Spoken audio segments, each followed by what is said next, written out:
आज की वीडियो में हम सारे हाशिरा को रैंक करने वाले हैं। डीमन स्लेयर में एक से बढ़कर एक हाशिरा है एंड हर एक अलग ही लेवल का स्वॉर्ड्समैन है। These are the strongest warriors in Demon Slayer Corps. तो चलो फिर इन सबको रैंक करते हैं फ्रॉम वीकेस्ट टू स्ट्रॉन्गेस्ट। और हाँ, ये रैंकिंग बेस में है बिकॉज डीमन स्लेयर मार्क के साथ तो आज तक तुमने काफी रैंकिंग देखी होगी। आज देखते हैं कि बिना डीमन स्लेयर मार्क के कौन सबसे ताकतवर है। लिस्ट की स्टार्टिंग करता है Muichiro Tokito the Mist Hashira. अगर डीमन स्लेयर मार्क के साथ देखा जाए then this guy is insane. वो बहुत ज्यादा ताकतवर है, इसकी गिनती टॉप लेवल के हाशिरा में होती है। लेकिन बिना डीमन स्लेयर मार्क के बेस में उतना ताकतवर नहीं है। लेकिन हाँ, ऐसा नहीं कि बहुत कमजोर है। लाइक काफी फैंस का कहना रहता है दैट बेस में मुइचिरो इज प्रीटी मच फीटलेस। लेकिन अगर मांगा के हर एक डिटेल पे फोकस करो then even in base he is very powerful. For example, उसने ग्योको के वाटर प्रेजेंट पॉट को बेस में ही तोड़ा था। और एक बार याद करो कि उस समय उसके पास कितने सारे डिसएडवांटेजेस थे। उसकी तलवार खराब थी, उसकी बॉडी भी नम पड़ चुकी थी उन पॉइजन नीडल्स के कारण and he was almost out of breath. लेकिन तब भी वो उसके वाटर प्रेजेंट पॉट को तोड़ देता है। और भाई एक बार डीमन स्लेयर मार्क के डिस्क्रिप्शन सही से पढ़ो। मार्क स्टैमिना और एंजोरेंस नहीं बढ़ाती है। मतलब कि मुइचिरो के पास स्टैमिना और एंजोरेंस के जितने भी फीट्स हैं थ्रू आउट द सीरीज वो सब बेस में ही है। जब भी कोई डीमन स्लेयर मार्क अवेकन करता है तो सिर्फ उसकी स्ट्रेंथ, स्पीड, रिफ्लेक्सेस और प्रिसिशन में ही बूस्ट आता है। जो कि हमें दिखता भी है कि वो पहले से ज्यादा फास्ट हो चुका है और उसकी टेक्निक्स और ज्यादा प्रिसाइज हो चुकी हैं। But other things remain the same. अब एक बार याद करो कि मुइचिरो ने कितनी भयानक इंजरीज को सर्वाइव किया है। कोकुशिबो से लड़ते वक्त उसके हाथ पैर कट जाते हैं। इनफैक्ट वो खुद भी 2 हिस्सों में कट जाता है। लेकिन उसके बाद भी वो नहीं हारा था और ये सारे फीट्स बेस में। और हाँ, अगर स्पीड एंड रिफ्लेक्सेस की बात रही then even in base he is very fast. उसने हाशिरा ट्रेनिंग आर्क में सानेमी और वो बनाए 2 हाशिरा से अकेले फाइट कर ली थी। और हाँ, इस फाइट सीन को पूरी तरीके से फिलर भी नहीं मान सकते हैं क्योंकि गियू ने खुद कहा था कि Hashira sparring with each other ये हाशिरा ट्रेनिंग का ही पार्ट था।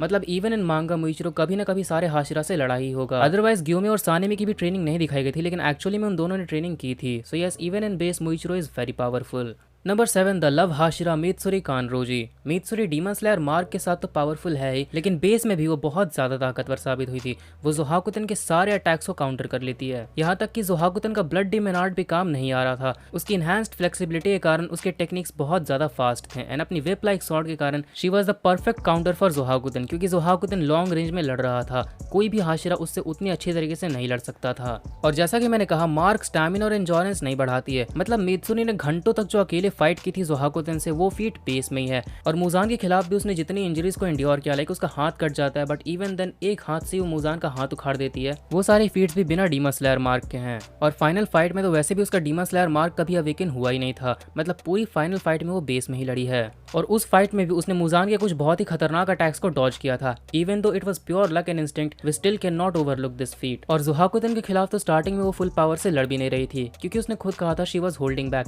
And she wasn't exaggerating her strength. Later on ये प्रूव भी हुआ है क्योंकि जोहाकुतन पहले तो फुल पावर से फाइट नहीं कर रहा था but later on when he was going all out, Mitsuri कुछ समय तक बेस में उसके अटैक्स को काउंटर कर रही थी। और इस समय मित्सुरी फुल स्टैमिना पर भी नहीं है क्योंकि उसे ऑलरेडी जोहाकुतन का कंप्रेस्ड साउंड वेव अटैक लग चुका है। सो हाँ, इवन इन बेस मित्सुरी बहुत ताकतवर है, लेकिन अभी तक उसके जितने भी फीट्स दिखाए गए हैं I can not rank her any higher. इसका मतलब ये नहीं है कि मित्सुरी कमजोर है। लिस्ट में आगे आने वाले कैरेक्टर्स बस उससे ज्यादा ताकतवर हैं। तो चलो फिर बढ़ते हैं अपने नेक्स्ट कैरेक्टर की तरफ। Next up on 6th spot we have insect Hashira Shinobu Kocho. हाँ, मैं जानता हूँ कि overall she is considered to be the weakest Hashira, लेकिन बेस में वो बहुत ताकतवर है। वो बस फिजिकली कमजोर है एज उसके पास इतनी भी स्ट्रेंथ नहीं है कि वो किसी डीमन का गला काट सके। इसलिए वो डीमंस को अपने तरीके से मारती है, उनमें विस्टीरिया पॉइजन इंजेक्ट करके। शिनोबु की ओवरऑल फिजिकल स्ट्रेंथ भले ही कम हो, लेकिन अगर बात रही थ्रस्टिंग टेक्निक्स की तो उसमें उसकी फिजिकल स्ट्रेंथ बहुत ज्यादा है। It is officially stated that she can pierce a boulder with her sword. और बोल्डर छोड़ो, उसने अपनी तलवार डोमा के गर्दन के आर पार घुसा दी थी। And neck is the most durable part of a demons body. और वो कोई नॉर्मल डीमन नहीं था, that was literally upper moon 2। Speed के मामले में वो एकदम एलीट लेवल पर है। वो डोमा पर मल्टीपल अटैक्स लैंड कर पाई थी एंड लास्ट में she was able to perception blitz Doma. Overall she is one of the fastest character in the series. And yes, her ultimate weapon wisteria poison. Shinobu का poison बहुत ज्यादा खतरनाक है। उसने अपने एक नॉर्मल अटैक से डोमा को घुटनों पर ला दिया था, लेकिन डोमा के पास रिएक्टिव अडेप्टेशन की एबिलिटी थी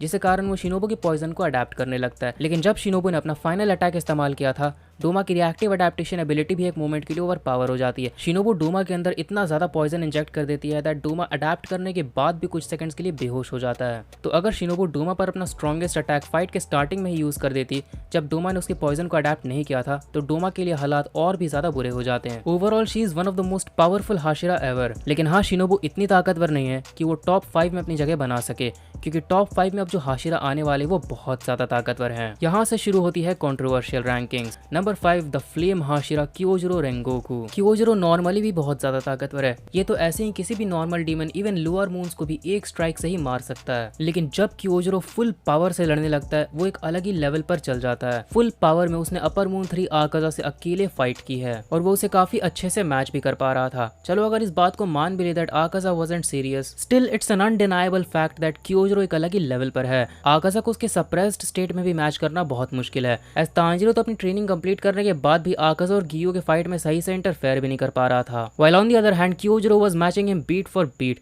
वो उसके अटैक्स को रोक भी रहा था और उस पर अटैक भी कर रहा था। हाई स्पीड कॉम्बैट में भी वो आकाजा को अच्छे से मैच कर पा रहा था, लेकिन हाँ, जब उसे एक डेथ हैम्प मिला क्योजरो बिकेम इंसेनली स्ट्रॉन्ग। वो इतने वीकेंड स्टेट में भी आकाजा के अनाइलेशन टाइप को काउंटर कर लेता है एंड आकाजा का अनाइलेशन टाइप उसका one of the strongest blood demon art है। बिना डेथ हैम्स के उसने आकाजा को अपनी एक ही स्ट्राइक से उड़ा कर रख दिया था। ऑलरेडी वो आकाजा को ओवरऑल फाइट में काफी अच्छे से मैच कर पा रहा था और अगर एक बात देखो, ओवरऑल फाइट में क्योजरो स्कोर्ड मोर हिट्स, लेकिन अपने 9th फॉर्म में वो एकदम अलग लेवल पे चल गया था। जब उसने फुल पावर से रेंगोकू अटैक इस्तेमाल किया, वो आकाजा के अनाइलेशन टाइप को काउंटर कर पाता है। इवन दो आकाजा ने उस समय अप्रोक्सीमेटली अपनी 40% पावर लगा दी होगी अनाइलेशन टाइप में, लेकिन तब भी रेंगोकू उसकी पावर को मैच कर लेता है। Overall he is one of the strongest Demon Slayer to ever exist in the entire Demon Slayer verse. अगर इसे प्राइम मिलो तो प्राइम में रेंगोकू इतना ताकतवर है कि वो आकाजा के अप्रोक्सीमेटली 60% पावर को मैच कर सकता है। Next up we have the serpent Hashira Obanai Iguro. इसकी सबसे बड़ी खासियत है इसके स्वॉर्ड स्किल्स और unpredictability. Obanai is by far the best swordsman in the entire organisation. Obanai को इतना हाई रैंक पे देखना शायद तुम्हारे लिए अजीब हो, क्योंकि काफी फैंस तो इसे बेस में फीटलेस कहते हैं, लेकिन असल में ऐसा नहीं है।